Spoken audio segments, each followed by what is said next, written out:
Reconstituer et exposer les squelettes d'animaux disparus ne représente que la dernière étape de notre métier de paléontologue. Avant d'en arriver là, il faut d'abord aller sur le terrain, tel un cantonnier du passé. Les ossements de vertébrés fossiles sont relativement fréquents, mais ils ne sont pas présents dans toutes les couches géologiques. Les découvertes sur le terrain sont soit le fruit du hasard, soit le résultat de recherches préliminaires. Et parfois, les populations locales nous sont d'une aide précieuse.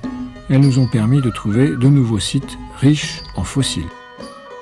Ainsi, en expédition au Laos, nous nous sommes rendus dans 2 régions différentes où les fossiles avaient déjà été signalés au début du siècle. Une fois sur place, les cartes topographiques nous aident à mieux cerner la zone de prospection. Elles nous permettent d'estimer le temps de marche pour atteindre les couches intéressantes. Malgré cela, les recherches restent souvent longues et infructueuses.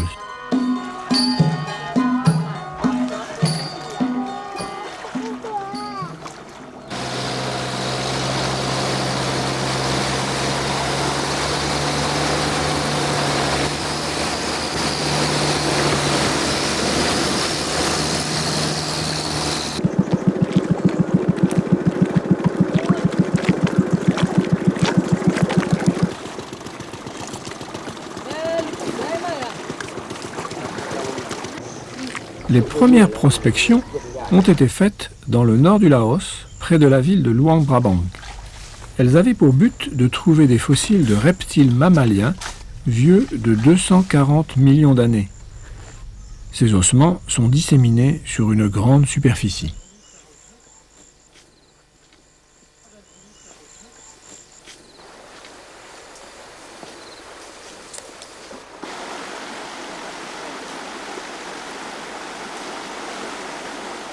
C'est même pas mal là, comme tu dis.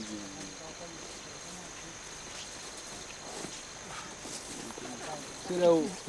Là-haut, il paraît. L'expérience et le coup d'œil sont utiles pour repérer sur le sol les fragments d'os qui affleurent. Ces indices nous révèlent généralement la présence de pièces plus complètes, encore enfouies dans le sédiment. Le dégagement des eaux se fait à partir de la surface, en essayant de tout laisser en place. Les pièces ainsi mises à jour sont souvent fragiles et fragmentées. Elles risquent de se briser à la moindre tentative d'extraction. On réalise une enveloppe en plâtre des pièces partiellement dégagées. Elle servira de coque protectrice pour le transport. L'opération la plus délicate consiste à décoller l'ensemble du bloc et à retourner le plâtre pour le terminer. Ces pièces seront ensuite dégagées minutieusement au laboratoire.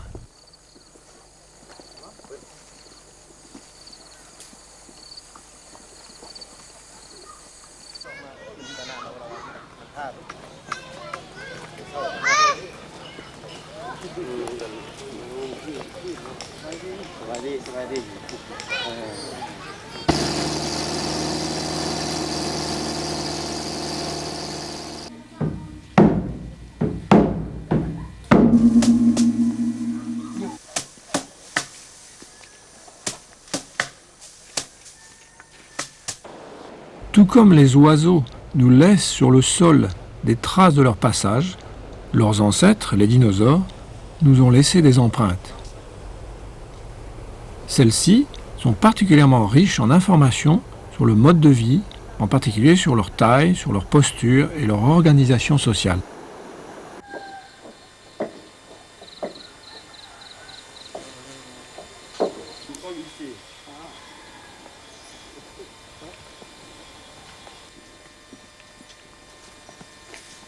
La seconde région de prospection est au sud du pays, dans la province de Savannakhet. Les ossements que nous cherchons sont ceux de dinosaures datant de 100 millions d'années. Les gisements sont concentrés dans des clairières où le sol est érodé, clairières facilement reconnaissables. Ceci rend la recherche moins aléatoire. Notre travail consiste principalement à dégager ces pièces très massives. Marteaux, pointes, burins, aiguilles sont utilisés une fois encore, avec les brosses et les pinceaux, pour faire apparaître les os encore emprisonnés dans leur gangue.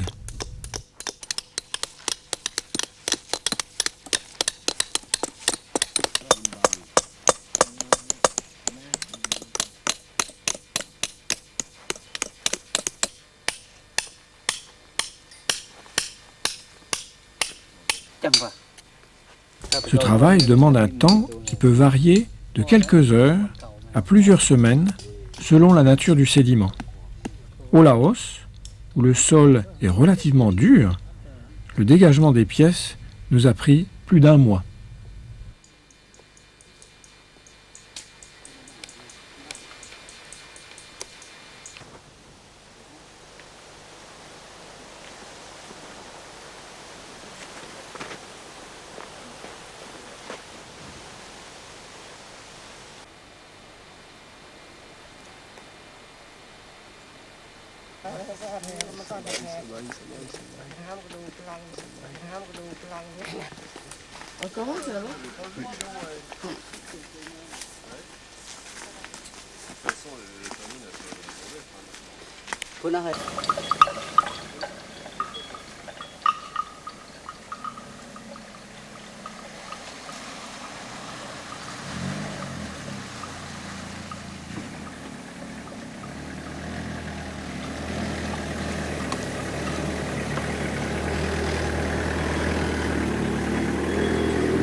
Une fois les plâtres parvenus sans encombre au laboratoire, soit sur place au Laos, soit à Paris, au muséum, le dégagement minutieux se poursuit avec des instruments plus précis que sur le terrain.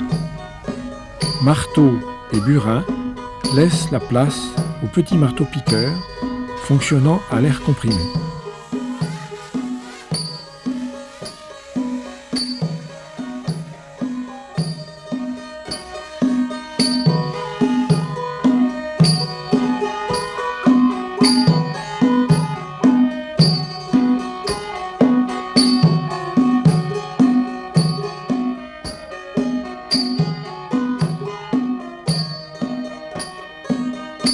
Les belles pièces, une fois nettoyées, peuvent être moulées. La pièce originale ou son moulage sont étudiés par le paléontologue afin de déterminer à quelle espèce appartiennent les restes du dinosaure récolté. Lorsque le squelette est complet, il est reconstitué afin d'être exposé au public.